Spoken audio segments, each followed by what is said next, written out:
আজ 23শে মার্চ রবিবার গোটা রাজ্য জুড়ে জাল ও ভেজাল ওষুধের বিরুদ্ধে গণসচেতনতামূলক কর্মসূচি গ্রহণ করেছে Bengal chemist and druggist association. Lalbagh মহকুমা হাসপাতালের সামনে থেকে বেঙ্গল কেমিস্ট অ্যান্ড ড্রাগিস্ট অ্যাসোসিয়েশনের পক্ষ থেকে জাল ওষুধের বিরুদ্ধে মানুষকে সচেতন করতে এক বর্ণাঢ্য র্যালি শহর পরিক্রমা করে। লালবাগ মহকুমা হাসপাতালের পাশে জাল ও ভেজাল ওষুধের বিরুদ্ধে এক পথসভার আয়োজন করা হয়। এই পথসভা থেকে বিভিন্ন বক্তারা তারা বলেন যে আজ বহু ঔষধ ব্যবসায়ী প্রতিযোগিতায় টিকে থাকার জন্য ঔষধের ওপর ছাড় দিচ্ছে। এর ফলে সেই সুযোগকে কাজে লাগিয়ে কিছু অসাধু ওষুধ ব্যবসায়ীরা তাদের ব্যবসাকে রমরমিয়ে বাড়াচ্ছে। এই বিষয়ে তারা আরো বলেন, জাল ওষুধ চেনার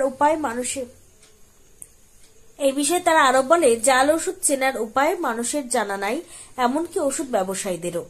জাল ওষুধের তালিকা সমস্ত সরকারি হাসপাতাল, সেন্ট্রাল মেডিকেল স্টোর, পাইকারি বিক্রেতা এবং ডিস্ট্রিবিউশনকে নির্দেশিকা দিয়ে জানাতে হবে রাজ্য কন্ট্রোলকে, যাতে এই জাল ঔষধ কোথাও ব্যবহার না করা হয়। এগুলি আইন সবই আছে কিন্তু কার্যে পরিণত কিছুই হয় না, যার ফলে শহরের বুকে রমরমিয়ে অবৈধ নার্সিংহোম সেগুলি ধরা পড়ছে। শুধু তাই নয়, কিছুদিন আগে ভুয়ো ডাক্তারটাও ধরা পড়ল, কিন্তু এত কিছু ধরা পড়ার পরেও কিছুই থেমে থাকেনি।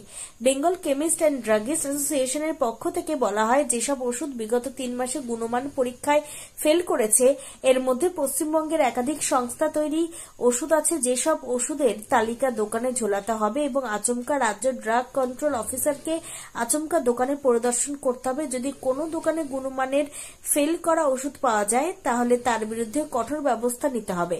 তারা আরো জানান, বেশ কিছু ডাক্তারদের প্রাইভেট চেম্বারে ডাক্তাররা প্রেসক্রিপশন লেখার পর সেই ওষুধ তাদেরই কিছু লোকজন দোকান থেকে কিনে এনে দিচ্ছে, ঠিক যেন দুয়ারে ওষুধের ফলে মানুষ বুঝতে পারছে না যে তারা কত শতাংশ ছাড় দিয়ে সঠিক ওষুধ পাচ্ছেন কিনা।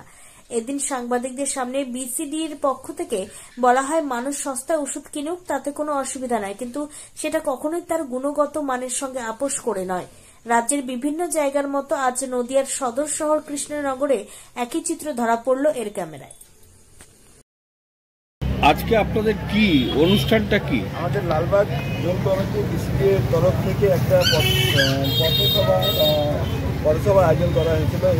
এই পথসভার উদ্দেশ্য হচ্ছে রাজ্যে যে 93টা ওষুধের ভেজাল এবং গুণগত মান খারাপ বেরিয়েছে, সেই হিসাবে সেন্ট্রাল ড্রাগ কন্ট্রোল এবং আমাদের বিসিডির তরফ থেকে পথসভা এবং জনসচেতনমূলক একটা আয়োজন করা হয়।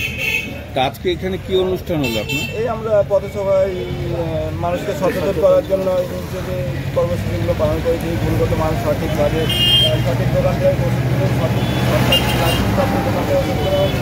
ছেড়ে দিয়ে ওষুধের গুণগত মান নিয়ে প্রশ্ন করুন আপনি দোকানদারকে, যে আপনার ওষুধের গুণগত মান সঠিক আছে কি না, এই বিষয়গুলো আলোচনা। তা আমি সঠিক দোকান বলছেন, তাহলে কোন সঠিক দোকানে যাব?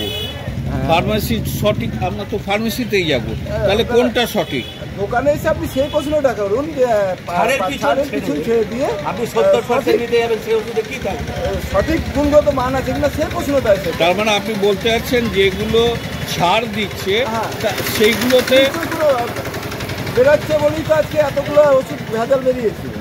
93টা ওষুধ যে আজ আমাদের মার্কেটে ঘোরাফেরা করছে, সেইগুলোর জন্য কে দায়ী? সমস্ত বাইরে থেকেই আসছে।